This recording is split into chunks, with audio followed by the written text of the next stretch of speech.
여러분 안녕하십니까? 오늘은 신안 스무티아고 순례길 그 6번째 날로 바돌로메 교회에 방문했습니다. 보시는 바와 같이 바돌로메 교회는 멀리 물 위에 떠 있는 교회이기 때문에 여기서 먼발치서 바라볼 수밖에 없는데요. 유리로 지은 건물이 마치 배 위에 돛을 연상케 하기도 하고, 또 보기에 따라서는 헬라어 알파와 오메가와 비슷해 보이기도 합니다.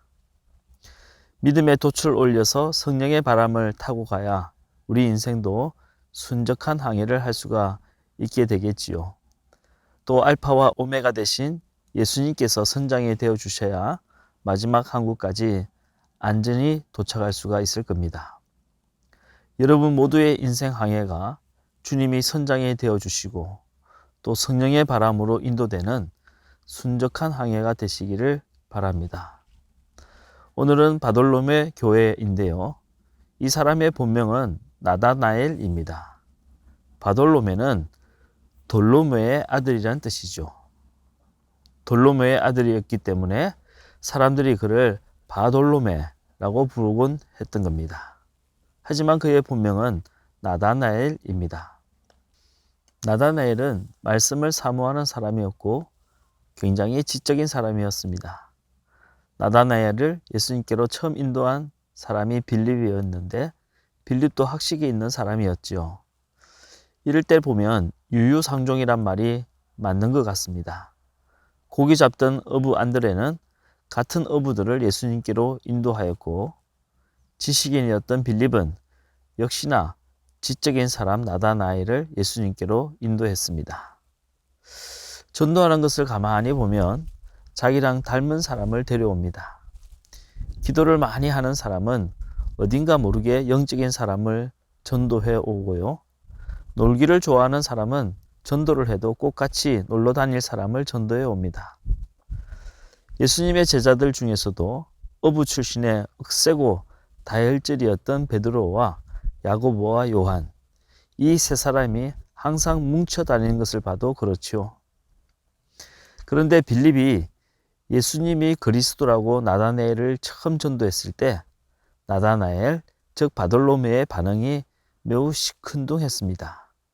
그는 나사렛에서 무슨 선한 것이 날 수 있느냐 하고 빌립에게 반문을 했습니다. 이 장면만 보면 나다나엘이 믿음도 없고 의심만 많고 아주 못돼 먹은 사람처럼 보이지만 사실은 그렇지는 않습니다. 나다나엘은 늘 하나님의 말씀을 가까이 하고 그 말씀을 묵상하며 살았던 사람이었습니다.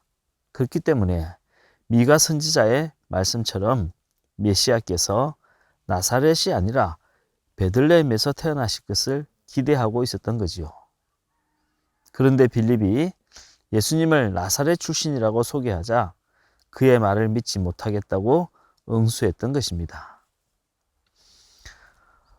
이것을 알 수 있는 것이 예수님이 나다나엘을 처음 보시고 하신 말씀입니다. 주님은 나다나엘을 보시고 보라, 이는 참으로 이스라엘 사람이라, 그 속에 간사한 것이 없도다 하고 그를 칭찬해 주셨습니다. 그리고 나다나엘이 예수님께 당신이 나를 어떻게 아십니까? 라고 물었을 때 주님은 네가 무화과 나무 아래에 있는 것을 내가 보았다 라고 대답하셨습니다. 여기 무화과 나무 아래에 있다는 말은 당시 유대 사회에서는 책을 읽다 또는 하나님의 말씀을 묵상하다 하는 뜻의 관용적인 표현입니다. 예수님은 비록 처음부터 예수님을 믿지는 않았지만 하나님의 말씀을 사모하는 나다나엘을 인정해 주시고 칭찬해 주셨던 겁니다. 나다나엘은 워낙이 진지하고 따져보고 진리를 추구하는 스타일이라 금방 훅 하고 넘어오지는 않지만 이런 사람이 한번 믿으면 평생을 변함없이 제대로 믿는다는 겁니다. 하나님의 말씀은 덮어놓고 믿는 것이 아니라 펼쳐놓고 믿는 겁니다. 냄비 끓듯이 금방 뜨거워지고 뭐든지 다 할 것 같이 덤비지는 않지만 진리를 발견하면 목숨까지 바치는 사람이 바로 바돌로메, 즉 나다나엘과 같은 사람인 겁니다. 우리도 하나님의 말씀을 늘 묵상하며 그 말씀 속에서 진리를 발견하고 또 삶의 지혜를 발견한다면 주님이 나다나엘을 칭찬하셨고 기뻐하셨듯이 여러분도 우리도 기뻐해 주시고 칭찬해 주시지 않으실까요? 오늘 하루도 하나님의 말씀을 묵상하며 그 말씀 속에서 삶의 지혜와 진리를 발견하시는 복된 하루가 되시기를 주님의 이름으로 축복합니다.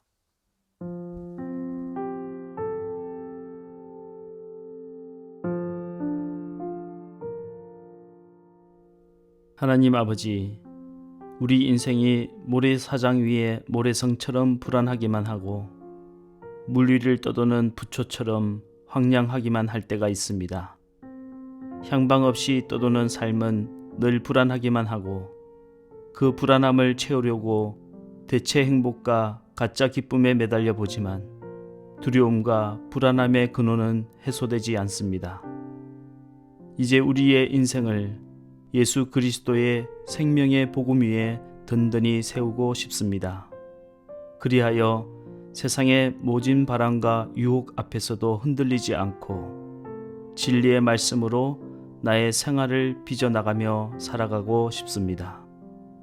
주님, 우리의 마음이 흔들릴 때마다 하나님의 말씀으로 우리를 붙잡아 주시고 우리가 절망에 빠질 때마다 기도의 끈으로 우리를 건져 주소서. 오늘은 이 나라와 민족을 위해 기도합니다. 우리 대한민국을 축복하셔서 마지막 때에 만국의 복음을 전하는 나라가 되게 하시고 하나님의 공의가 강물과 같이 흐르는 나라가 되게 하소서. 거짓과 미움과 분열이 사라지게 하시고 공존과 화합의 시대가 열리게 하시며 위정자들이 하나님을 두려워하고 국민들을 두려워하는 겸손한 마음을 갖게 하옵소서. 이 땅에서 하나님을 대적하는 악한 우상들이 사라지게 하시고 복음의 열매가 자라나 하나님의 뜻이 이 땅 가운데 이루어지는 복된 대한민국이 되게 하옵소서. 우리의 참 주권자 되시는 예수 그리스도의 이름으로 기도합니다. 아멘.